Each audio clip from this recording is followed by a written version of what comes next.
workshop to discuss the CRA. I have a few notes and a little bit of direction on how I'd like to see this meeting going, but I also know that it could go anywhere. But I'd like to keep it less than 90 minutes. Less than that would be great too, since it is my birthday. I would like to go to dinner. But no pressure. I want to have a productive meeting. We've had a lot of kind of the same meetings over and over again with regards to CRA over the past couple of years. So hopefully we can kind of set a new stage and figure out which way we want to go with things, how they're structured now, and where we want to go with it. So I'd like to ask that we stay big picture, high level, not get too far down into the weeds as we talk. I'd also like for us to focus on downtown with maybe a little bit of talking about the south end towards the end of the meeting, and to leave here kind of all being on the same page as far as what's next for the organization as well as the actual district. So to start with, we've all been a part of the strategic planning process, and I think you guys all got the strategic plan draft in the email from Taylor. So the real tie-in as far as our work goes to tie the strategic plan into the CRA comes in priority 3 with local economic development. Goal 1, develop a downtown that attracts residents, visitors, and commerce. And the objectives there are both tied to the CRA. Develop strategies to stimulate the downtown business district to include mixed use, commercial, retail, and living spaces, and then implement the downtown vision plan. I want to start with, hopefully staff's ready to discuss the actual members of the CRA board. One of the things that I've really started to realize, and for Corey, who has served on the board in the past, and the council members, the organizations were really largely rubber stamping kind of staff initiatives. They were just kind of passing things through, and they weren't really generating the ideas or the projects. So now that we are trying to empower the CRA to do some of that, we also have to look at the training and what's involved in the empowerment, what that looks like. I don't think it's fair to hold people to expectations that we haven't set for them or that we haven't communicated to them. So I think that for me, in terms of looking at the future of the organization, I think we can't ding them on not meeting our expectations when they don't know what those are and when we don't necessarily know what those are. So I want to see if Taylor and Heather, whoever, can just kind of talk about the training and what we're doing to, did we not tell them that I was going to ask them? No, that's fine. I'm pointing at Jim since he did the training. Okay, then Jim. He can give you a little snapshot of if you guys what he can talked come about up on Monday. and let us know where we are with the training. Where shall I go? I can sit here, or why don't you come on up, Jim? Yeah, just so we can pick you up on the recording.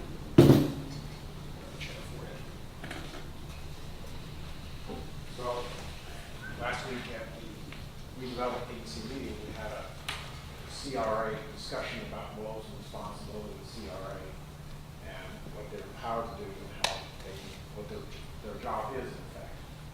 And first off, they're appointed by you to implement the redevelopment plan. That is their primary job, and that's what they have to do. And that redevelopment plan is developed by CRA and then adopted by you. So you can see how that flow works and how it comes back to them, and they're responsible for that. And then that implementation of that plan comes back to the staff of the city of Jacksonville Beach, and it's the CRA's responsibility then to ensure that the strategies and tactics that are discussed and reviewed and approved by you and them are implemented. And that's a very important point, because one of the things that we discovered and reviewed in this last year were the Cra Bylaws that were adopted back in 1987, I suppose that's when it was first done. And the key thing there is, while it conferred on the CRA all the statutory powers and responsibilities, it also very clearly said that the CRA has to operate and follow all the procurement, purchasing, budgeting, financing, all the rules of the city of Jacksonville Beach. And as it's evolved over this last year and a half or so, what we've discovered and have established is communication, strong communication links with the staff, because as you know from the budgeting process, CRA pays for part of the staff. And that's why from the planning department to the Parks and Rec department, Public Works department, finance department, there has been established key relationships for implementation of some of the things that they do. And ultimately, the CRA is responsible to you for that plan implementation. That's part of what we're talking about tonight. So did you feel that the CRA understood their role? Yes, ma'am, I do. Okay. Does anybody have any questions about that? And one of the things I've also asked staff to put together is just kind of just columns as far as who's, just dummies guide to CRA, what the council's responsible for, what the CRA is responsible for, and what the staff is responsible for, so that they can see clearly, literally, what lane, and there's obviously going to be a lot of crossover and things that need to go, it's not necessarily going to be linear, things have to go back for approval, what have you, but just so that there's a really clear kind of visual in terms of whose role falls in. And that's very important because over the last year, as the CRA members and everyone has gotten to know and establish relationships with public works, Parks and Rec, and finance, and planning department, and hiring Taylor as full time, it's created a new series of relationships where everyone is working, and now there's an understanding of the CRA's role and responsibility for implementation of the strategies and what actually is being done, and they have been giving direction to the staff and some of that work as well. I can't say enough good things about Mike and his staff and the working relationships that are continually being established as we get to know each other. I do have a question. I guess my concern when I was on the CRA, I kind of understood the delineation of it, but prioritization of what was going to be done, that never got set, and it was always staff that was just choosing from our list of 1,000 things to do, and they were checking off the easy things to do, not the things that were most beneficial to the community and to the taxpayers. It was infrastructure because it was easy to control, and they didn't have to deal with the businesses and the residents and stuff as much. So the main thing I want to figure out of this is, how do we set the priority of what gets done, and how do we make sure they get done? Very good question. You're right. The next CRA workshop, as you know, it will be at least twice a month, if more, on August 12th. We're going to have that first conversation about that as it relates to what's in the downtown plan, and see about reevaluating strategies and tactics to make those decisions. And then there's a Washington flow to go with implementation to make sure that the staff is working to do it with timelines and how to make that happen. And I know that the CRA is very interested in your comments and thoughts about that today too, so we can take that back to that meeting as well. Okay, thank you. Great segue into, so, Say it. you can say. Everybody come on. In August 2020, we received the Consolidated Downtown Redevelopment Plan, and there's 3 documents related to that. One was just kind of take everything, merge it all together, color code it, and it's kind of a hot mess in my opinion. And then there was one that kind of went through and took out the things that were obsolete or had already been done, or what have you. And then one was just a summary. But I think the one that we received was the color-coded one. So, Jim, if you could walk us through that, because this is the governing document. This is the governing document. So this is the key right here. This is the key right here. This section right here, which includes all of the points that Councilman Nicholas talked about, that you talked about, that was done in the 2015 vision plan, is the operative plan document. Part of the exercise that has to occur is just as you said, going through that and CRA's part with input from you and staff, et cetera, to say, okay, what do we really want to talk about? And I know for certain that in the strategic plan, you very clearly lay out one important strategic element, which I think is very important. We've already started to work at least on some of the techniques and tactics that can be used to drive private market interest in that. And I have to say that Mr. Shepard did a great job because he went all the way back to when they were first adopted. And as it said in the color coded, those that were obsolete are out. Some are effective, but things change. Red coloring is obsolete. Red coloring is superseded language, but it all came down to these final pages because this is the adopted plan that was based on some of the 2015 vision and work that was done. And And I know the CRA wants this, and we all want this, to again, go through this almost page by page to see what's in, what's out, and how do we want to work to change it.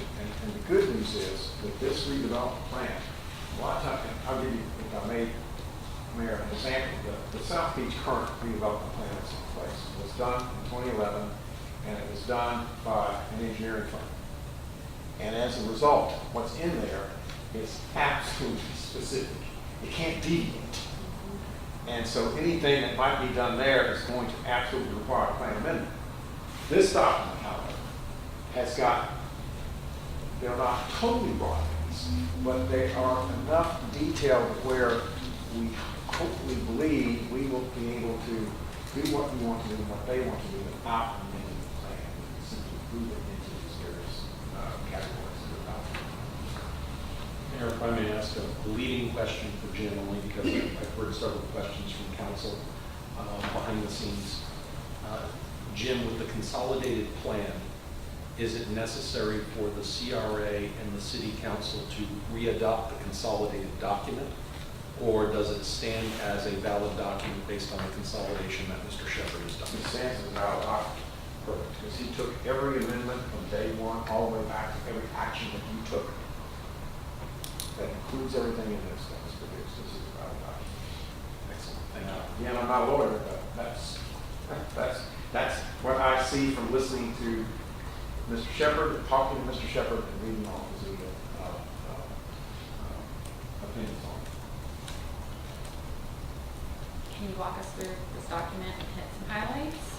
Or should we just ask questions? Well, How I do you want want to, we can ask questions. But we also, if I may distribute this.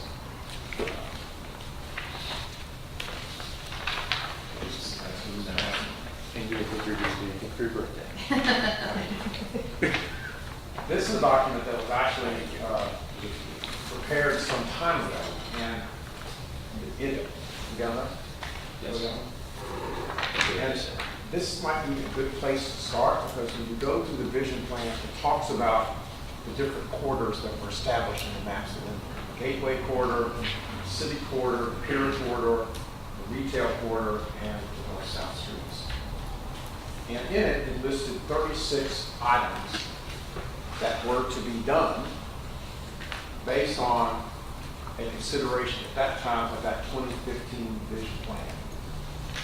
And it indicates in here when they were going to be completed, short, midterm, and long term. And as you look through this, some of these items have already been done. And Can I ask a question real quick? So the 2015 plan was the action plan. The Yeah, I think this 2007 is- plan is the vision plan. I'm So I think sure this was it's developed in 2007. 2007. That, Yeah. that's fair. I'm going to the 2015 downtown action. That's Yes, in the document. yes. So, yeah, so it's different. You're right, Different. That's right. My semantics sometimes a little bit back there, so. Well, if you put a date on the document, that would help too. That's not, That's fine.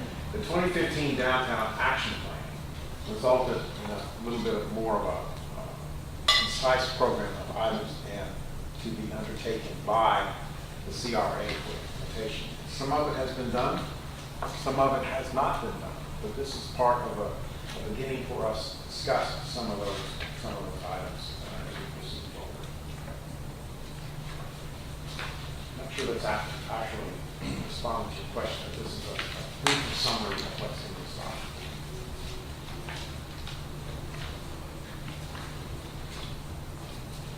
And some of these things, I don't know the answer to this list. I know that we've been working quickly to get a lot of the answers. You know that the infrastructure is underway, it's going to start. I think that you know that this height plan that was done, that we learned not too long ago, that specific items have been prepared for bid, and we had to move through that. That's why we're going to get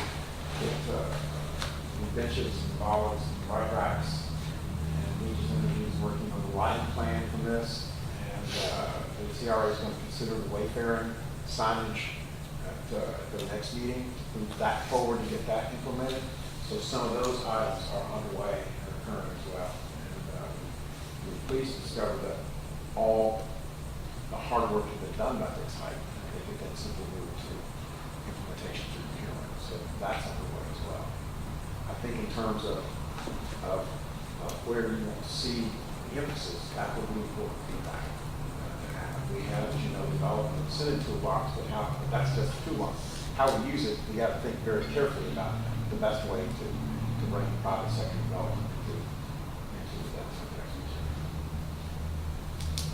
So the 2015 downtown action plan, in my humble opinion, was kind of a, they were just throwing the council a bone.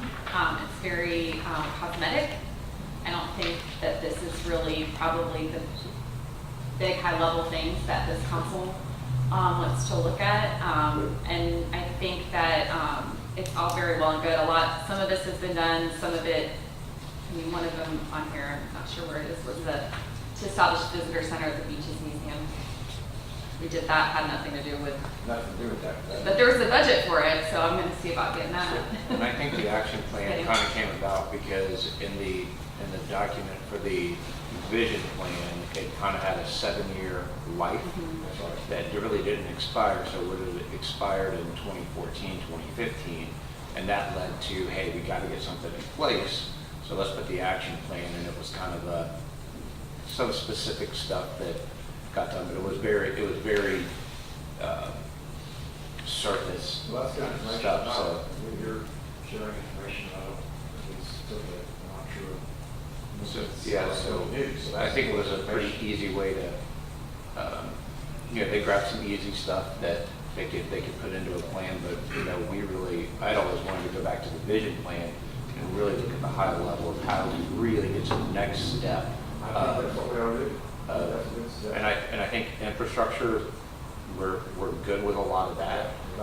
We've done a lot of buildings around here and stuff, and it's just getting to the next level where try to figure out the right businesses that we want down here, and we have a place that our residents can really enjoy, and we can have locally owned, small locally owned businesses, and this area can thrive and be vibrant and good for the community and all ages in our community. I think that's a good strategic policy to take back to CRA council. That's very important. That's the type of insight and direction that is very necessary.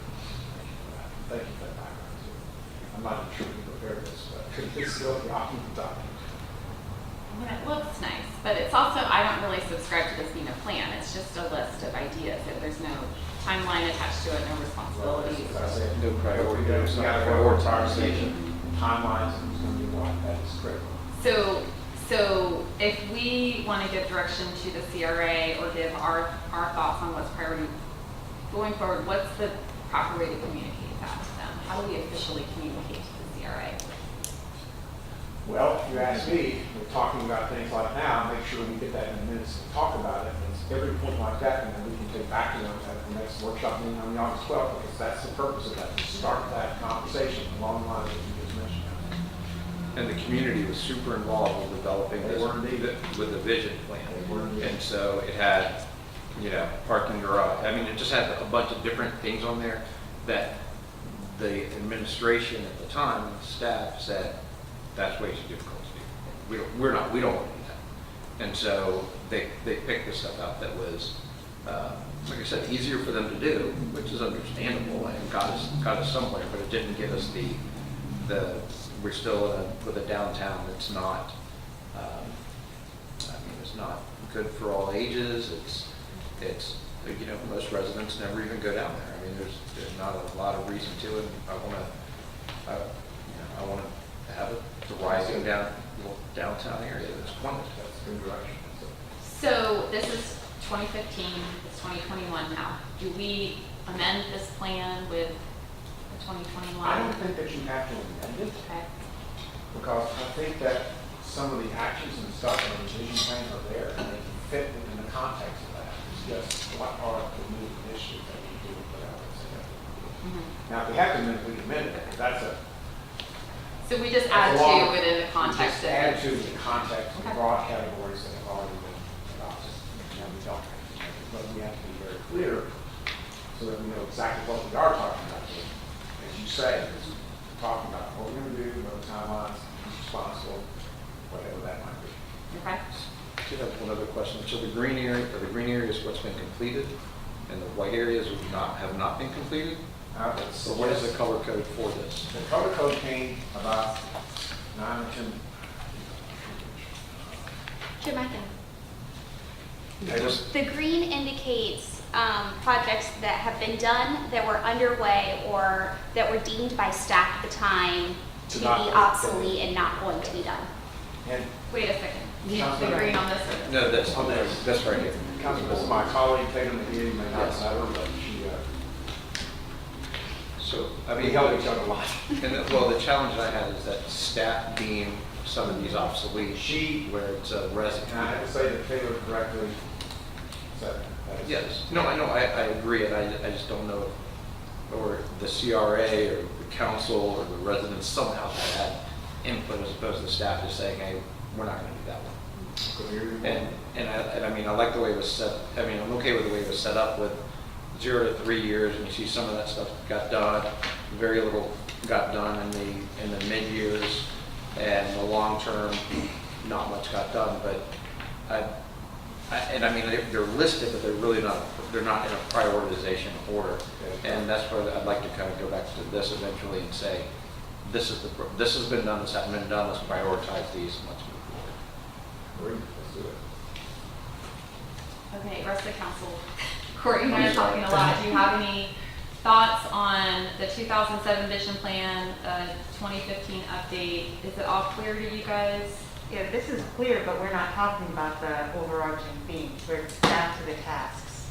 Well, On page 3 of the original plan, in the blue section, it says redevelopment objectives, and it clearly states what the broad objectives are for the CRA. So I think Right. that's what we should be focusing on. I'm just trying to make sure that we are all playing off the same sheet of music and that we know what each thing is and where it comes from. That's, so I just want to make sure something Look for the all green. new to, Look for the green. You're talking about the blue right there. right? Yeah. Those that broad may- objectives still apply. Absolutely. Right, and so that, to me, that ends up being the higher, we start there and then we figure out what do we want to prioritize. We want to prioritize economic objectives, land use objectives, circulating and park objectives, utility, urban design, or the general objectives? Or do you want to do like one of each? And then that gives them the framework of what it is that we think is the most critical piece to build from in the future. And I think if we start there, then this fleshes out the tasks, which ones align with those. So I think that we really need to start with the, what you said at the beginning, the big picture. I agree, just like we did with the strategic plan. You get the higher level ones, then this is what we want, then we go to the next level, and the next level, and hopefully the ones at the bottom, we go to the specific projects that we want to do. And then we just prioritize them as a council. To talk about this for 2 seconds, in my opinion, is that just because it's green on here doesn't mean that it needs to be thrown to the side as well, because I mean, there's things on here that were accomplished, 2007 to 2010, and now that's 10 years past, and it's time to do all that. Some of these things are not done once they're done. They're maybe done for 5 to 7 years, but then you got to come back. I mean, streetscapes are continual. I mean, that should never be marked as completed because that's, all year round maintenance and upkeep and then redoing. Sidewalks don't last forever. Just because you did them in 2007 doesn't mean they're still good. I think these are more But- talking about the redesign of First Street to be kind of the festival street, adding the roundabout. So it's not necessarily landscaping. Well, but- some of it does talk about landscaping, I think, in lighting. I think lighting and landscaping is, but that's just, I would suggest that this is an obsolete document. I would, I mean, I think this is a historic document, but considering it's 2007 and hasn't been updated since probably 2010, I think we can probably move on. Do you have a place in the museum for it? I think we'll add it to the museum's collection. So I think Georgette's point is well taken that we do want to keep high level, big picture. The redevelopment objectives were in the original document. So, and I do agree that they largely still apply. Can you walk us through those, Jim? I'd like to have that in front of me. But also, but It's I on think, page 3. Right. but from there, I think we should almost develop a whole whole new new, one, a whole exactly. new one of these. I agree. But should we be developing that, or should that, that's a CRA, once we give them the framework, what we want them to focus on, they focus on. That's a decision we have to make, yeah. Well, that's their job. So, but the general objectives, eliminate conditions of light, that's why we have it. And those were defined, we had to find the light, show that it's still there, and prevent the spread of lighting conditions, which, to your point, Councilman Stokes, is going to make sure the landscape is maintained. So, it's in our, doing a lot of, utilize selected public actions to stimulate and encourage private investment in redevelopment and rehabilitation activities. That's a really important one, because for any redevelopment program, the private sector ultimately has to do it. The public sector is there to assist and provide incentives to what's necessary to make it work. And then the big question is, what do you do to attract the private sector? That's correct. That's a major, major mission for us all to talk about in the next couple of months. Right, and I think we have some things that are handcuffing us that's preventing private development from coming.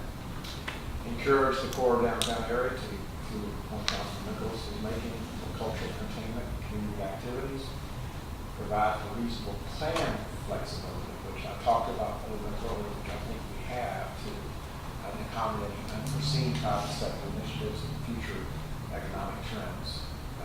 Increase the tax base to assist in financing public actions, encourage the recreation compact mixed-use code area, oriented to recreation, entertainment, specialty, retail, tourism, housing. I really like that. Land use objectives, encourage involvement in a mix of activities, residential, retail, hotel, office, and stabilize and enhance the predominantly residential portions of the redevelopment area.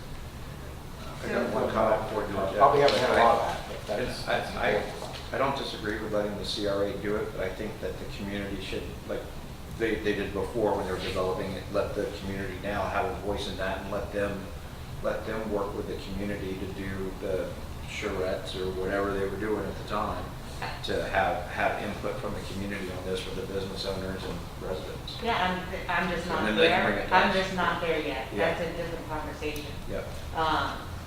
So how I'm looking at this and how I visualize it in my head is you have your general outcomes, the big stuff you want to accomplish, and then underneath that you have what we can do for economic development, land use and all that, and then we can start connecting those and break that down underneath that for more specifics of what we're looking for, when we're looking for it from the CRA, and that prioritizing of the 4 different, I guess it's not like some of these are not as applicable or can be folded into others. So utility objectors, it's an objective. Provide the orderly replacement or expansion of water, sewage, and drainage systems. So that's the infrastructure. That's like a basic piece. Then when you get to parking and circulation, that's going to be its own. What part of that do you think is the most important that they should be focusing on? Which part of land use should we be asking them to focus on, and which part of economic should we ask them to focus on to meet those general objectives?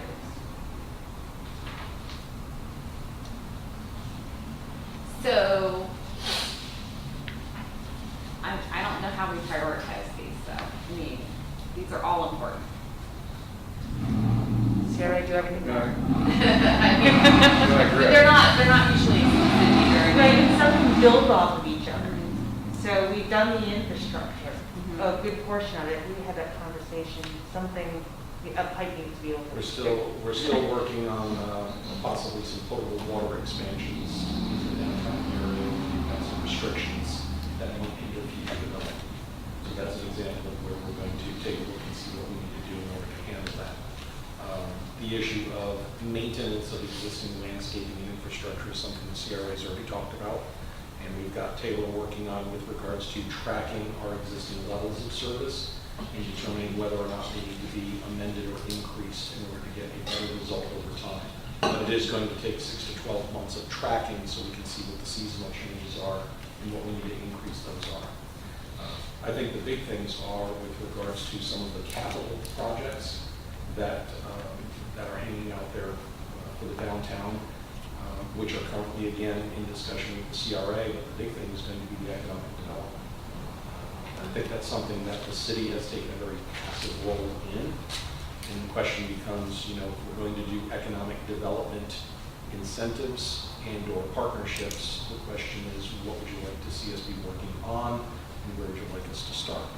And that can be with everything from doing the creation of incentives, like Jim said, there's the toolbox, and I think some survey information that needs to be done with Survey information. property owners. We recently created a piece of approach paper for consideration by the CRA, ultimately as well. Okay. And then leveraging the downtown assets. And rapidly development. The city is an owner, the city and the CRA are owners of substantial property in the downtown. The question is, does council want us to leverage those through public-private partnerships to try to get the right types of development downtown? And if so, is that the most important thing for us to be working on? Or is economic development on hold for a year or two while we wrap up a lot of the infrastructure projects and maintenance that are currently there? If the right project comes along, you gotta go. Well, I don't think we money's should be cheap. waiting for the right project to come along. Well, we just get, if someone's gonna bring a P3, a private-public partnership project, P4, forward, we need to look at it, we need to be actively trying to move as much stuff forward as quickly as possible. And I'd like to throw out, there's two different ends of the spectrum on that. There's the unsolicited P3, which is when a developer knocks on our door and says, we have an opportunity that we'd like to partner with you with some city-owned property for a development that both will benefit from. The other is the direct solicited P3, where the city says, this is an area where we want to see new development or redevelopment occur, and we put the invitation out and ask for the developers to come back to us with proposals. One is passive and one is active. And obviously, from an active perspective, we have multiple parcels. We can't necessarily do them all at one time, but if there was a critical parcel that council said this is an area where we want to see development occur, and it's the highest priority, that's something we could start looking at from a P3 perspective. Potentially, I can do both. I was going to say, I think there should be a balance there, do both passive and active. The passive is someone knocks on our door, but the active is, if you've ever seen any of the P3 RFPs for South Florida, they literally take, what would be the equivalent of an entire block or 2 blocks of property, and they say, we're putting this out for RFP, we want it redeveloped, and the conditions are, as part of the redevelopment, we would like to see a new city library on this corner, we want a public green space in the middle, and we want some type of an activated space at the other end, and the rest of the property is open for private development. We'd like to see what you can come up with for proposals. You might have. And we also do legwork on that. Yep. It's not, that is a great approach, and that's important, because we do legwork in advance so that we know we're not just throwing out a fishing line and hope there's fish out there today. We want to make sure in that approach that we know we're going to get some responses that are responsive to what we're going to do for evaluation of the investment. So the first step is identifying which properties you want to focus on and how you would like them. And then the next one is re-looking at because this would be in conjunction, looking at that toolbox and figuring out which tools we want to adopt. And Or utilize, yes, ma'am. So in terms of the general objectives, or the redevelopment objectives, so 1, 2, 3, 4, 5, 6. I would suggest that maybe we as a council focus on the economic objectives and the land use objectives. I agree. And then I would also suggest that the next iteration of this document, once we get down into that detail, doesn't divide the downtown up by corridors, because I don't think that they still really exist in the way that they were intended to necessarily, although they are referenced, but that the work is divided up by objective. And so that we kind of keep it in that same structure of the strategic plan. So, I think we need to look at each one, the area south of like Beach Boulevard, of beach, I mean, that needs to be like one kind of area, because it's mostly residential. Well, but No, which I agree. The objective, corridor which corridor street? stuff was also- I mean, that, the area south of beach doesn't fall into that, into any of these corridors. Chris, I agree with you. I agree with you. And predominantly I agree because what the corridors were originally intended for at the beginning, they haven't developed that way over time when they've gotten exemptions through the planning commission and whatnot. And so they're retail ones, it's not retail. So I would agree with the objective. I see what they were doing. Right, And I think it but was smart. We to do didn't that. follow that Yeah. over time with the development and the exemptions and such for the different properties. We didn't focus on that. No, I mean, I don't disagree, we just need to, just want to look at it one more time, but. I want to throw one thing out there. I think that the circulation and parking objectives should be included in our top two because the last 2 points of providing incentives for utilization of shared public-private parking and maintain reasonable supply of parking, to me, feed into land use and economic objectives. If we can't, we're not going to get a strong economy if there's no one there. But I think to the city manager's point, that could be an incentive based. 100%. I mean, it says right there, provide incentives, right? It's in there to do it for parking. So I completely agree. So I agree with that, but I see that as an outcome of the economic, figuring out what a toolbox is, what kind of land use and all that. And then once we identify that, then we can really start looking at a parking garage, possibility of that. But I think we first need to identify what tools we want to use to be able to entice possible businesses, doing a full assessment of the areas to figure out what we want to do in those different areas to meet those objectives. Once we got that one done, then we can add the parking and circulation. Yeah, to me, they go more hand in hand than back and forth, but. Well, and I just want to add from a historical perspective, back when we did the vision plan in 2007, what was the driving force on that was to make the downtown area more walkable and bikeable. So the corridors were an important piece of that. I don't think the corridors go away because I think that. Oh, no, you know, I'm but not I- saying that at Okay. all. Yeah, I'm just saying that in terms of like, if I'm looking at a checklist that summarizes our vision plan and the activities going on, it shouldn't be divided by corridors, it should be divided by objectives. I just think my point was that, Latin Jackson did a lot, and the corridors were identified for a reason, and so I don't want us to lose that. I mean, they'll still be in there, they're still Yeah. in the vision plan, so. Okay, so we're gonna focus on, as a council, and this ties right in with our economic development priority and strategic plan, the economic objectives and the land use objectives with the side of parking and circulation.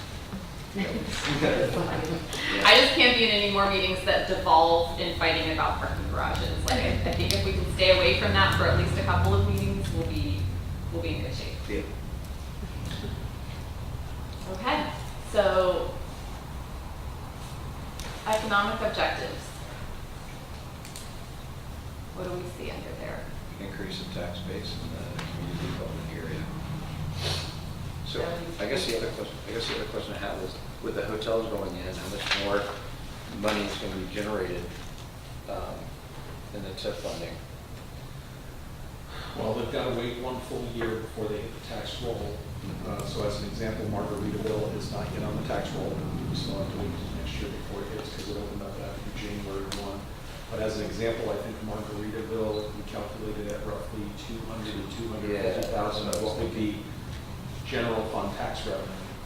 So ultimately, with the county's portion and going into the TIF, it's going to be several $100,000 when it does hit the rolls. And then obviously Element Hotel just opened, so that won't hit the tax rolls for another 12 plus months. But that one will be 6 figures as well. So between the developments that are currently ongoing with Spring Hill Suites as well, once all 3 are on the books, you're probably talking those 2 are about $1 million in tax revenue, I'm guessing. Did they switch to Embassy Suites or still Spring Hill? So Springdale. Springdale. I thought they sold it to us. So- They sold to a new development umbrella company. Yeah. So in my, I was crickets, like when crickets work. yeah, in my humble opinion, if we're talking priorities, the second bullet is the priority, because what we keep hearing over and over again, residents want to come to, I mean, they want a downtown that they want to come to, and to me, the second bullet is really what encompasses getting the things that we want in the downtown area. Okay. So, that's my humble opinion. I would start with the priority of picking your tool in the toolbox that you want to use, and then figuring out how to use it. We have the toolbox, but we haven't decided what we want to use in that toolbox. So I think that would be a good place to start. If we want to accomplish the encouragement of that's what you're talking about, Sandy? If we want to accomplish that second bullet, we need the tools to be able to do that. So I think we should start with assessing the tools and how we get there. And I think that the increase in the tax base comes along with Yeah, I that. agree. And so that would be to me, the second priority. Okay, so, so do we need to list out the tools, what we have and what we still need? They have the list. We prepared the incentive toolbox. Just the incentive toolbox is all you're talking about? Right, and the CRA should be looking at the incentive, what tools are going to help them accomplish their goals. That is an important analysis to be done. And I think that needs to really be up top if we want to actually draw what we're trying to draw down there. Is that that's the only tool that we need as an incentive toolbox? We don't need a policy on public-private partnerships, a RFP policy for the CRA, and what else do we need to develop? Not that we need to develop, but what do we need to start to do this? The toolbox is one element of incentives that you can create. A second set of incentives is to think about what you could do through negotiation of a P3 process. So to give you an example, if you put a piece of property out through an RFP process, the developer might come back and say, I can achieve the goals of what you'd like to see done with this property, but in exchange, I need you to sell the property at a discounted price in order to get where we need to be. I don't know if you want to chime in with anything as well, Jim, but the other thing is the toolbox, like Jim was talking about. Some of the tools need to be vetted with the property owners and the business owners downtown to determine which ones are applicable and which ones are not. And a great example would be one of the tools that you can use is a facade grant. A facade grant is a great tool if you want to keep the existing building structures that you have in your downtown. Because basically what you're doing is allowing the business and allowing that structure to continue on. If there's a desire for certain buildings to go away and be replaced with new development that takes greater advantage of the development rights that are on the property, take what is currently a one-story building with surface parking and get it to be 2-3 stories and possibly some structured parking, then you don't necessarily want to do a facade grant program because all you're doing is perpetuating what you see as a nonconformity in the downtown. So that's where Taylor and Heather are going to be working with the downtown property owners and downtown business owners to see exactly what type of tools in the toolbox would be the best fit for spurring development and redevelopment downtown moving forward. And what about a development agreement policy? That was going to be the third thing that I blanked out on there for a second. Typically, if you're going to do proactive P3s, you probably need to amend your purchasing policy document in order to incorporate P3 language. And that is something that I know is on Ashley Gossett's radar, that if we want to be proactive in the P3 environment, we're going to need some of that language out there as to how we handle it from a procurement perspective. Right now, we don't have any of that drafted, so we would probably default to state statutes if we received it unsolicited, but I'm not sure it would be wise for us to proceed with a proactive P3 without having that section of our purchase policy drafted so we know exactly how we will do it. Okay, so we need a finalized incentive program. We need a P3 process. We need a development agreement policy. We actually have one, correct? In our, There was a process for We do development have a agreements. development agreement process in our codes, and it's also supported by, I believe, state statute. Tell me again what Ashley's working on. Ashley hasn't started working on it yet, but the overhaul of the purchasing policy, which the previous would have included a P3 element. So that's something we may want to reach out to Mr. Shepherd and see if we can actually start putting one together. Development agreement is, there's certain types of development agreement. Development agreement that Heather has in place generally relates to land use requirements for use of projects. The development agreement I think we're talking about here is more related to some type of P3 development agreement where a developer is going to build something. We hold him accountable for it. We know he's going to do it. We may participate financially with incentives, and then if for some reason it fails, we would consider having some type of fallback or return back to the city in case there's a failure. So it's a complex real estate transaction like anything else where the city's going to be a participant, but at what terms would be that? So in terms of the purchasing policy, that's going to be a long and involved process. Can we pull We'll have to this check. part out of it?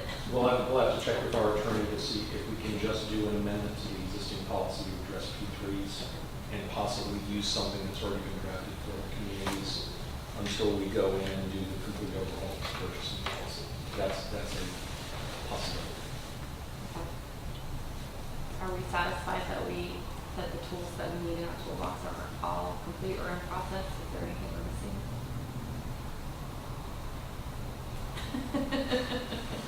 But we continually, as Taylor and Heather and others, as we look around and see what other folks are doing in our state, make sure that all state and local stuff, there are all these things that add to it. But the general concept of the toolbox is to provide an incentive for the private sector to do something that you will be accountable for producing whatever you want to have done. I think the good news in terms of the snapshot of our downtown is we've done so much with infrastructure, we've done so much with drainage, with streetscapes, all of that over the past few years, decades. And we have willing property owners in our community that are waiting to make some major investments. So we have the pieces that we need. And this has just been that step that we've been like, come on, let's take that step. And we're just not necessarily, or haven't been necessarily suited to prioritize economic development. So I can see why this has been a tough kind of, we're pushing a boulder up the hill and ready to let it roll. And y'all went to South Florida, like St. Pete, I mean, they've used these processes to be able to go from here to 1,000,000 miles an hour in like 5 years. And I just want to know how we do that. Yeah, it's that I mean, it's been done. We don't need to reinvent the wheel. I mean, we just need to get the people, either the people or the information and just be able to implement something very similar to what they did. And I agree with the mayor that there are property owners in Jackson that own significant amounts of properties all over that are waiting for this conversation. And just to put it out there, because I know there's going to be some CRA members listening, is when I was at the Land Use and Economic Development meeting and had lunch with the mayor of Boynton and the Economic Development Director of Delray.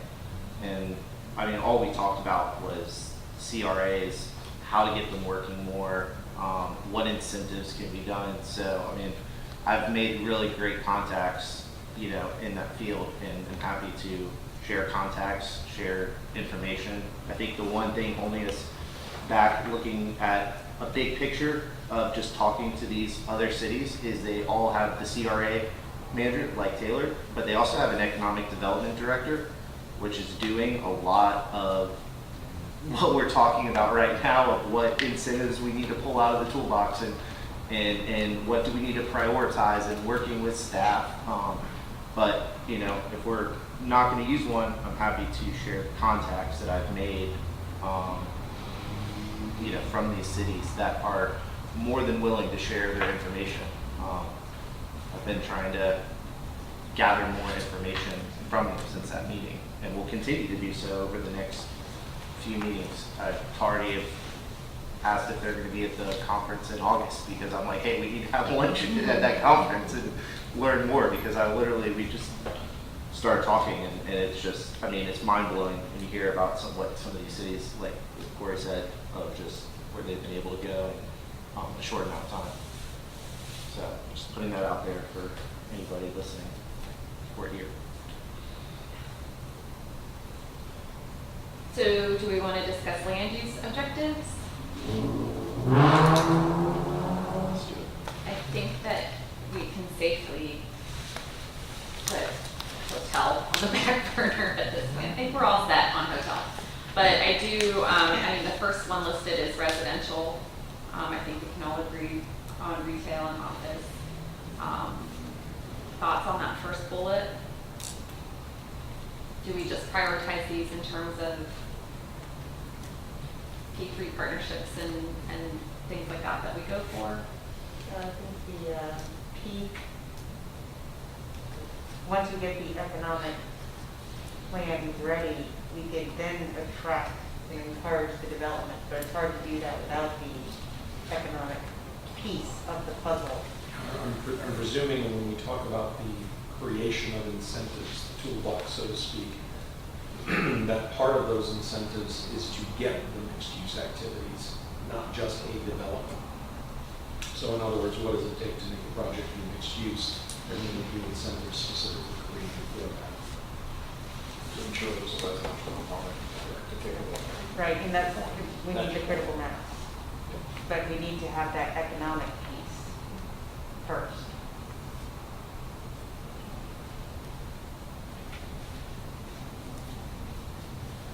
I don't really understand the second bullet. Stabilize and enhance the predominantly residential portions of the redevelopment area.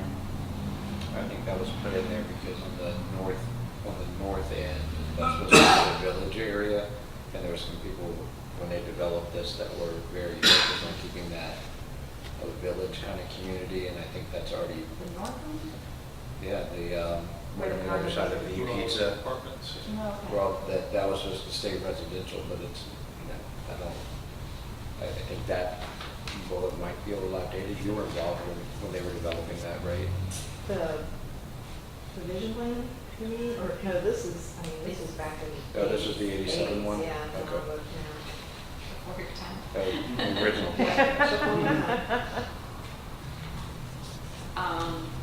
So a lot of those houses are already gone, and Yeah. everything's been changed, and they got the depot off of Depot Lot, and I think a lot of that was housing so prior. I'm gonna skip over the building height bullet. Then expand and enhance useful open space in the community redevelopment areas to support and encourage greater pedestrian activity. Where do we go from there? I mean, I think, And is that just something that we look at in the economic development piece? My go ahead. thought is that from the 2007 plan, we put land development code changes in there that Glad and Jackson said, these are the things that we recommend in your land development code that would be important to supporting walkable, bikeable, the whole area being walkable and bikeable. So I kind of think that we may already have that in there. So I don't know if we need to do anything with that unless we just review it or something. Well, I think that, I mean, for example, when we're coming back from Delray and we were thinking about walkability and walking down their main street, the area that I felt in our downtown where walkability goes to die is the Ritz parking lot.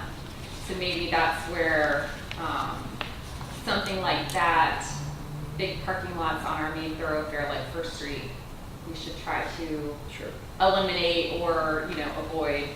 It's going to be hard now because most of First Street is parking lots in certain sections. But I think that that would be, for me, if I'm looking at an area where a project could go in terms of the economic development, that would be that would be Absolutely. one. And then there's, in here previously, I don't know if it would be my first choice, is a development over by the Seawalk Pavilion, I think in the, where the city parking lot is. That's already kind of a little bit of a wasteland. I think that would need more help than the Ritz parking lot, but just a thought, because that's really when you're walking down First Street, if you're walking north, it just, especially because both sides are undeveloped at this. But just being bicycle and pedestrian friendly is just, it's huge. And even somebody brought up, you know, closing down, oh God, Second Avenue just between First Street and Second, and make it like a, just a walkway, sort of walkway and stuff, to have outdoor cafe, and have like an outdoor cafe feel and stuff too. And really a lot of it is limiting vehicular traffic, either by sticking in a parking garage somewhere and saying, hey, you're walking, and limiting parking down in those areas, and make them turn some of the on-street parking into actual bicycle lanes and wider pedestrian boulevards. So, I mean, that's a good one, bring up that stuff. Because now we've gone to section 3, which was the circulation. That's what I knew was going to come up. So, you know, I mean, I agree. I think that in the land use stuff, that, you know, the mix use, the mix of activities is number one, but that ties into the economic objectives. To me, it feels like a lot of the land use stuff is kind of left in the 80s. I think a lot of it's been done. Yeah, The codes have exactly. been changed and updated, so I don't know if the foundation's there. There might be some tweaking that we might need to do, but it would just be tweaking, because a lot of the foundation got put in. And then I think, you know, we got on a conversation there about pedestrian circulation in the core area. That's number one on the circulation and parking objective. So I think enhancing usable open space is important. We have a great park on Oceanfront, which is like 6 blocks south of the downtown. We don't really have any enhanced usable open space in the downtown area. So if we're talking about the downtown area, putting that in there, we have wonderful parking lots. Such good parking lots. We don't even- What do we look we at? have the best. Do we look at enhancing our amphitheater, you know, and Well, tracking? Plaza, yeah, that was something that Site talked about. Right, that's in their plan. Right. But a lot of that has to do with the development of, We've got to give a reason for the pedestrians to come down here. Yeah. I mean, you're saying make it walkable, but what's attracting the pedestrian to come here? And you can open up the sidewalks as much as you want, but we got to give them a reason. Yeah, there are 2 very big empty spaces there that are not locally owned sun friendly. locally owned businesses. Well, Right, that's right, mixed right. use, but, And I think having an abundance of restaurants down here, and like they did in downtown Jacksonville and Avondale, reduce the seating size to be able to get an SRX license, to be able to wear a 30-seat place so people can graduate from having their food trucks to go into a brick and mortar, and being able to have a lot of smaller restaurants where the owners, the chef and stuff in there. And not just restaurants, but retail as well. Yeah. When you look at Avondale or Five Points, that's exactly Yeah. what they're doing. It's a And good now mix. Five Points is kind of stretched all the way down Riverside Avenue Yeah. for the most part. Yeah. So for the land use objectives, the 4th bullet ends with support and encourage greater pedestrian activity. Where's the That's the usable open space? If we can say that we want them to really start focusing on the big height for the open space in the plaza and the pavilion.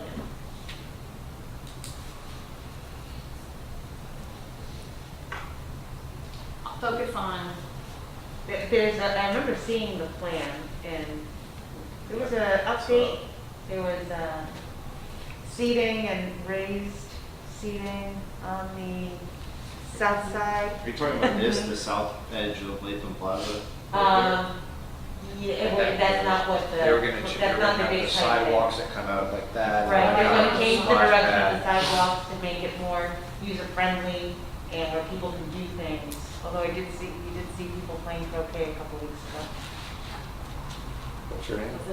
Oh, yeah. Maybe. It's Ellen. Ellen was up there, Yeah. all right. Start playing croquet. But just to make that space a place where people want to go. So we'll start with the outdoor, and they have those plans somewhere. So they can focus on that and then get that through purchasing and. Well, that's the process now, All right, and so that, I think that would be the part that they focus on in the land use objectives. While we're working on the economic piece to do all the possible pieces. Okay. You good with that? Chet, you want to talk more about parking? I don't. We're not allowed to talk about parking garages, so I'll move on. You can, I'm excited about it. No, I mean- it's your birthday. I want you to Oh, be thank excited. you. Well, that's nice. Is there anything that we, Yeah, I just want to use my, is there anything that needs to be done to look at the zoning in the downtown area, just to make sure that, you know, I don't know, I mean, make sure that it's, I can't remember how it's currently zoned, but just to make sure that it's zoned properly, so that, you know, they don't have any issues. I mean, CBD zoning does encourage mixed use Okay. already. So that's already been incorporated into the land development code. Okay. To some extent. But for the residential piece too, I mean, is there, I mean, because I know that there's some desire to have some residential and not lose residential, so we want to make sure that we do have residential. Yeah, there's nothing specific I can think of that really encourages it outright in the code currently. I mean, Probably also have to be cautious of what I learned from you, what you call it, the hazard line, so you can't have anything in the Coastal high hazard. coastal hazard, yeah. They're not putting residents there, so. Well, that's something that we can fold into the economic tools. For the mixed use, there's some kind of incentive for X amount of residents per. So I see that being more part of the economic, because it's not prohibited. It encourages mixed use, but residential in a mixed use isn't prohibited. It's an encouraged type thing. If I said that. Yeah, you did, okay. I think that the issue would be if someone wanted to build a house in the middle, you'd have to get a pledge for your house. And we have a good portion of the TIF funding going to the Cape Police Force, and I'd like to, I mean, safety and security of the people in this area, I think is really paramount for people bringing their families down here. And I'd like to, get input from them to see, what else they need in order to, what they think will make the area feel safer. And, From my seat. oh, there you go. From my seat, you can't police your way out of problems. You can arrest all day long, but you're gonna have to bring in some residents, and that's what's gonna stop. When you bring residents into your downtown, those are your eyes and ears. That's where they have an investment into their own residents, and they wanna make sure that nobody's doing the wrong thing because they own that property. So they'll be the ones making those phone calls. So, again, you gotta attract them. That's the main component. And I think with the hotels coming in and people paying insane prices for hotel rooms right now, but I think that's still due to COVID, that those people are going to be coming in, spending money, and hopefully some of the bars that have been focused on selling larger quantities of alcohol at lower prices will transition to more expensive drinks and selling less and being more focused about the experience for the tourists that are going. I think that, it will overall reducing of alcohol consumption probably, which I think is one of the best things that we can do to make it. It also spreads out the demand on the resources with public Yeah. safety and with parking. Yeah. If we don't really get busy until after 10, if we can make that all day, then you don't have that rush. Or I hate to bring up the Neptune and Atlantic Beach in the corner, but I mean, they're packed by 6 o'clock at night. It's They just- would love for us to be busy at 6. Oh, I think so. Spread it out. Yeah. I think That makes two of us. if we work the incentives in such a way, we might be able to incentivize some, it's going to be a hard changeover for the current establishments that are mainly focused on alcohol. It's going to be a painful financial changeover for them to go to a focus of food. But I think like But once if one they were- does it and is successful, then the other Right. going to go. But that, if there's some kind of a way that, in terms when we're looking at the incentives, if we could somehow incentivize that transition to make it less painful for the business owners to seamlessly move into another direction. And if they don't want to, then, well, that's a whole different issue. We have other packets there. But here we are. So I won't talk about parking objectives, but can I talk about circulation objectives? Sure. Because I think that that's something that we can accomplish pretty quickly. And, you know, it's a quick one. So the two that I think I would like to see CRA focus on, and hopefully there's some agreement, is seasonal adjustments in the core area circulation system to reduce vehicular through traffic and increase pedestrian circulation.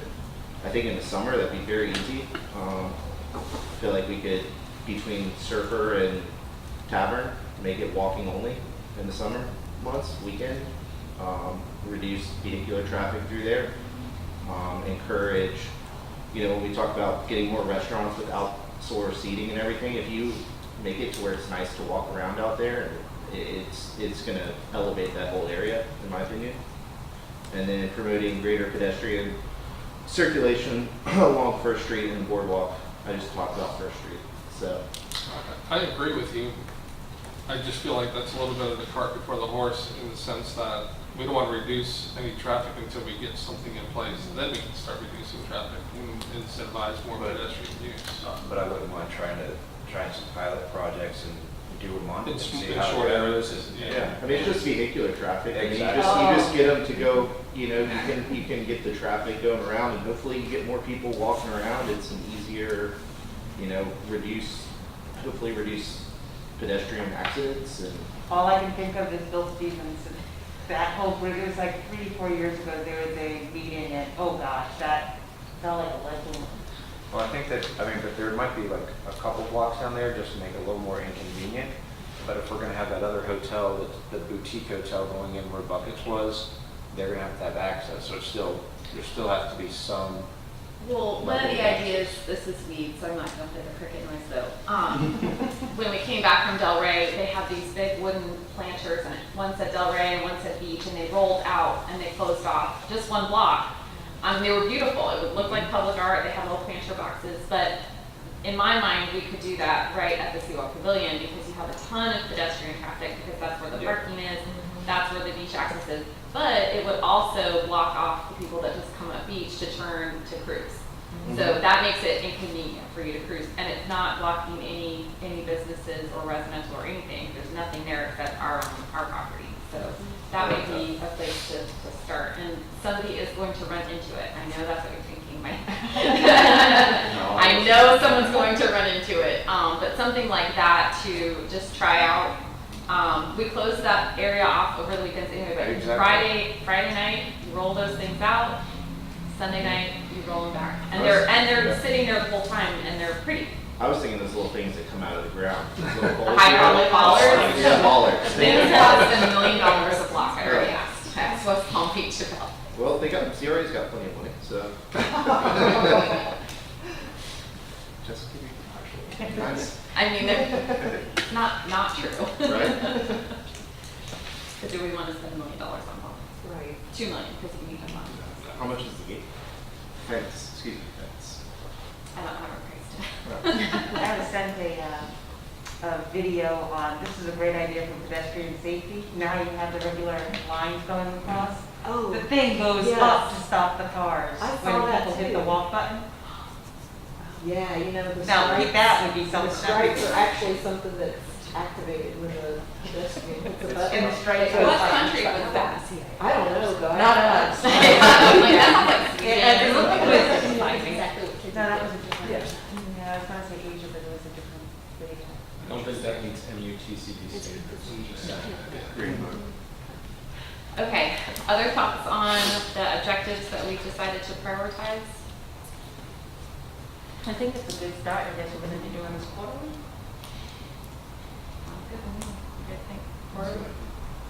see, see how they're doing and if we can move to another, I don't know how long it's gonna take for the economic. I know. Yeah, But that's really that's our priority, we all agree. Yeah. The economic development piece is key, and the open space, and the open space. But economic development, right. I feel like I should write on this flip chart since Heather I'll held let it all over Marcus here. for you. Marcus is better. I'm not. There is a question I'd like to ask council only from the perspective that it was brought up in some of the community conversations. One of the things that the residents referenced was seeing some type of expansion of green space in the downtown area. If we are working with developers, should we be encouraging the creation of some additional green space in the downtown? I don't necessarily need more green space. I think for a downtown, we have a lot of green space. I would like to see more community space. For example, the little courtyard at, We're thinking pocket parks type places. well, something that's usable though, that you could put, tables out and have a guy with a guitar. Like maybe within, like if we had, I love the retail village concept that was in the very early plan. I wish I knew what happened to that. It involved the crab pot, so I kind of know. But to me, some more community space that's not necessarily green space. See, I can see green space like in small little areas where we currently have concrete space. Kind of here. Little small green space with other things around it. It was in the original rendering of the pier and then south of Waco.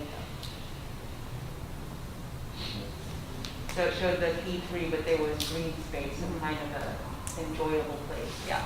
Where you could see the Downtown now, ocean. that's all I see is green space. Yeah, we have a lot of green. It's not For a green, downtown. It's concrete.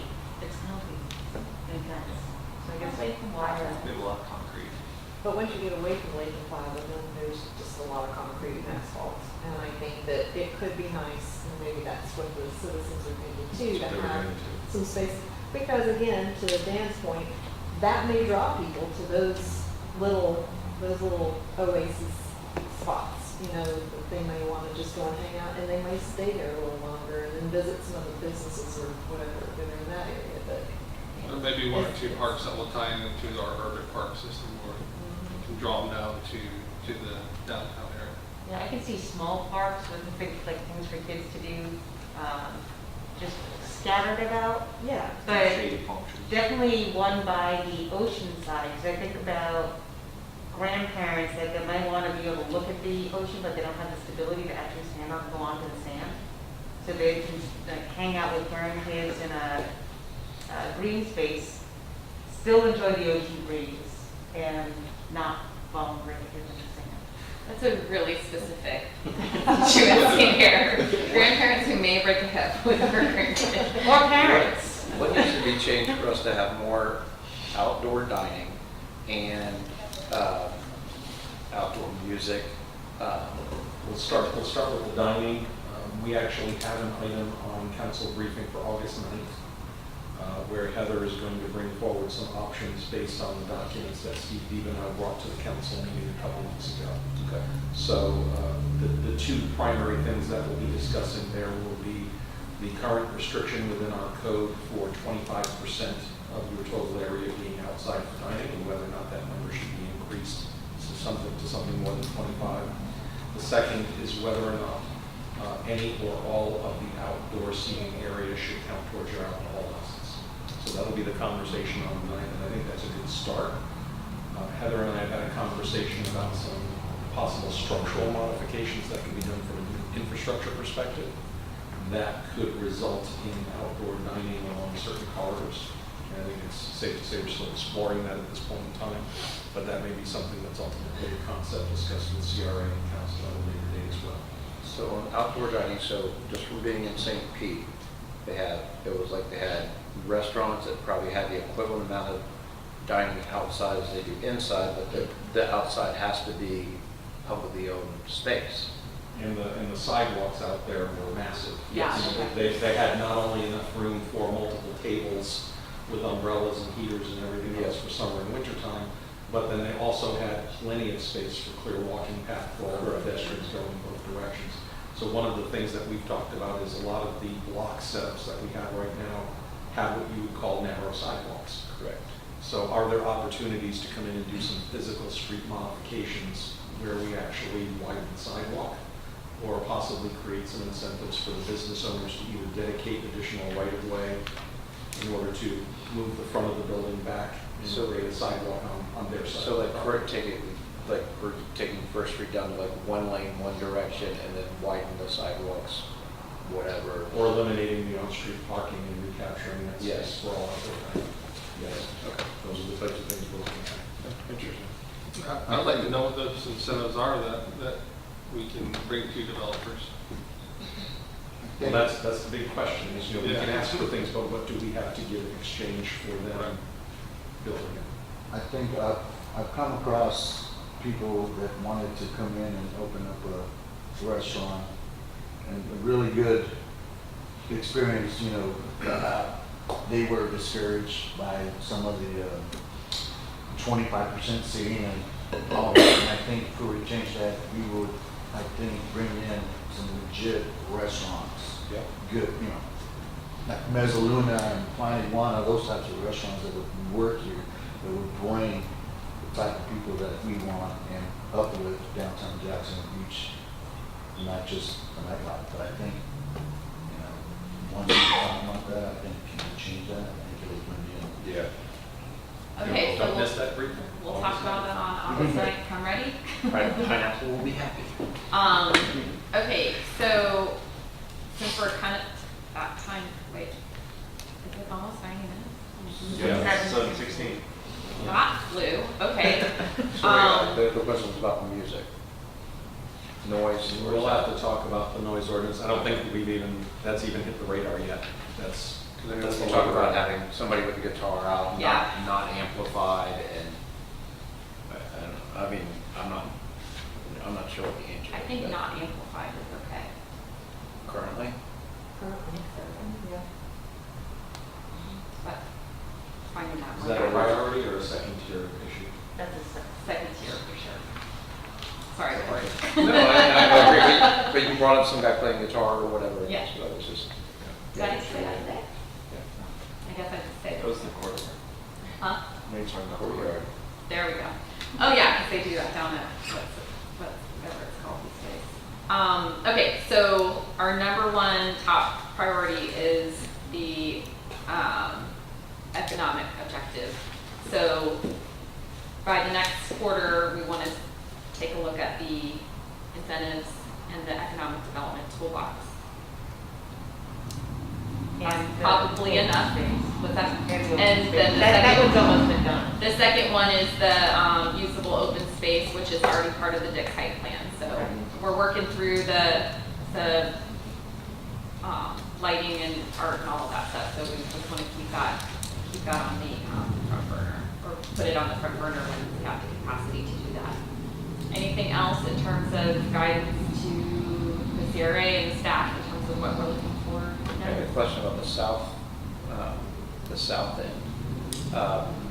Have we ever been approached by somebody that wants to redevelop that area into like a mixed use? I mean, I think Home Depot's great and the Trader Joe's, but there's seems like a lot of empty space that somebody would be interested in coming and doing a P3 or something to make that a mixed use place and have some residential area in there. And Are we moving to the south end now? Because I know you said at the end, you're wrong. I don't really know that we have time to move to the south That was the end, only so question I had. Everybody's let's table done. that, we'll spend some more time. Does anybody have any burning questions about the south end? Can we put that in the parking lot? Me. Put it in the parking lot. One of the, I can't remember who I had the conversation with, if it was Jim or possibly a developer with ties to the ownership group down there. And the question was, does the ownership group have any intentions in the near future of doing the equivalency of the Marine Town Center in that area? And the answer was not at this time. Okay. That's all. It's not mature enough, or they're not ready to go in that direction. Okay. I have a crazy thought, I'm just gonna throw it out there. I did this to you guys at the strategic planning meeting, we saw where that got us. Back to downtown. The other thing that we saw in Delray was a lot of historic buildings and their cultural institutions were all included in their community redevelopment agency. Expanding the footprint of our downtown CRA to go across 3rd Street. I think that one would be opening up a whole can of worms. Because once we try and expand it, that's when we gotta get Jacksonville involved. Yes. Unless we're giving them money back for the south end. We have a negotiation point. I like the idea. I'd be interested along Beach Boulevard. Yeah. Oh, I think Third Third Street. Street. Yeah. Third Street and Beach. And just within one block, just add that one block where Or the even where be it's a half commercial. Because there's a lot of businesses over there that could be, probably consider themselves downtown. There's a Yeah. lot of older buildings that we don't really, that we Well, could kind of all. Are they What I've heard, Because that's the critical piece. It has to be a lighted area. And I don't Have you know driven how they up on that side define of it. Third Street? You'd have to take a look at that area, look at the demographics, and do a finding of necessity that meets the state statutes in order to justify even going to the county and asking for the expansion. I've heard from a lot of business owners on that side who are just outside the CRA and complaints that they have that they're just outside of it, but yet they're a business along Third Street, so. It's probably the heaviest concentration of historic buildings in our Right. city. And But that doesn't make it a CRA worthy. No, I'm just saying that it would be nice if we could put some All focus goes on that. this side. 'Cause you've got some empty land. Listen, if I could just, if we could narrow Third Street, single lane it, it would be a lot easier to. If the council could define the boundary of the area we're looking at, Jim and his group could do a preliminary assessment, kind of a superficial review to see if it looks like it would meet the state criteria or not. And that would at least tell you whether to proceed forward or whether to mix it. I mean, I could go from like 9th Street north to Beach on that side. I haven't given it any specific thought, because I'm not gonna put too much thought into it if you guys are like, no way, but. If you're interested, we can schedule it for a future briefing. We can pass out maps and we can have a discussion and you can talk about what that revised boundary would look like. Yeah, because I'm trying to visualize where were you just saying just crossing Third Street? Just scooping up some of that other side. I mean, it's just run down, like Caffeinated Cat area. even if it was, right, even if it was a half a block, not all the way to 4th Street. I think there's a lot of opportunity there, and it gets, just because there's a river of a road in between. We kind of barely grazed on it when we were talking about the scooters. Some of the Mhm. issues that we were having with the scooters crossing the street, so. Liable for a future briefing. Yes. I had a thought on the open green space with Lakeland Plaza, and I know it was brought up at a workshop years ago, and I was here for it. And Chet was talking about closing out one of the streets and invited more people to walk. And then you said something, well, you can't do it if we have nothing inviting. We have Beaches Museum, and certain cities, municipalities I've seen that don't have historic little notes, pictures, and I think that would be encouraging. Like when I had with the library board, there was a park and we have a story time, and you read and you pretty much walk through the park as you read the book. And maybe something like that, Lakeland Plaza, with some historical pictures and taking notes, something that's more inviting, I think. Yeah, we kind of do that in Cradle Creek Park and then the Oceanfront Park. They have Yes. little things, you don't need to. I catch people reading stuff. And, we have the art, the UNF art statue right across the street. So something like that in Lakeland Plaza, maybe around the boardwalk. Here's the cool building that used to be here before it just went to 70s. Yeah. We did have a pretty cool hotel where the library station is now. Museum on, what's it called? In Maine, they have like museum on the street or museum on Main or something, and it's basically outdoors what they're talking about. You might know some people. Okay, anything else? We've got 4 minutes left. do you want to just touch on so on the south side, are we giving them any direction? Or are we just saying, focus on the park, get it done? Well, I think that the park, It's like, it's done-ish. it's done it. It's not done yet. It's got the procurement. It's not- But we did charge them with updating their plan to show how they would spend. Right. What was the deadline on that? It Coming was up a, fall? it was a year Well, year from from- December. Yeah, we're working on it. We're working on it now. January. Well, we discussed a year and a half ago that we were gonna give the CRA, a year to 2 years to get going, and, I mean, hopefully we can push them in the right direction, but I mean, I think, you know, if we can't get it moving, that needs to probably be addressed in like, 6 months or a year or something. Well, again, we have never had this meeting, again, that didn't devolve into fighting about a parking garage, where we came out with some clear priorities and objectives. So I feel good about this, and if we have a trained up group of people that has the staff support that they need, and we give them what we're looking for, then they're either gonna do it or they're not, but we can't hold them to an expectation that they're I gonna don't do. disagree, that's what I'm saying, we need to give them this and make sure that they're making progress. When's our next joint CRA council meeting? I do not necessarily think that we should continue to do the joint CRA council meetings.